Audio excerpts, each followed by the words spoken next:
রমজান মাস, মাহে রমজান সিয়াম সাধনার মাস। সামনে দুদিন পরে ঈদ উল ফিতর, ঈদ খুশির দিন। এই খুশির দিনে আমি আশা করব গরিব দুঃখী সবাই একসঙ্গে আনন্দে উৎসাহে ঈদ উদযাপন করবে।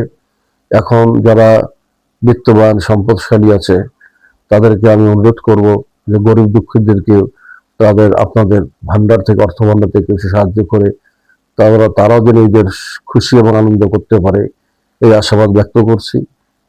এবং আপনারা জানেন আমি ইতিপূর্বে রংপুর সিটি কর্পোরেশনের 2012 সাল এবং 2017 সালে ধানের শীষ মার্কা নিয়ে নির্বাচন করেছিলাম, মেয়র পদে প্রতিদ্বন্দ্বিতা করেছিলাম। অত্যন্ত প্রতিকূল পরিবেশের মধ্যে দিয়ে আমি সেই সময় ইলেকশন করছি এবং বিএনপির হাত শক্তিশালী কর্মীদেরকে ধরে রাখার জন্য আমি ইলেকশন করেছি।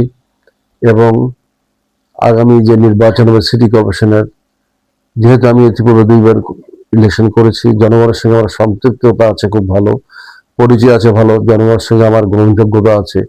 সে আঙ্গিকে জনগণও চাচ্ছে আমি রংপুর সিটি কর্পোরেশনের দায়িত্ব নিই এবং সামনে নির্বাচন অংশ করে তাদের বিপুল ভোটে, তাদের ভোটের মাধ্যমে আমার এই মেয়র পদকে তারা ইনশাল্লাহ কামিয়াবি করার চেষ্টা করবে।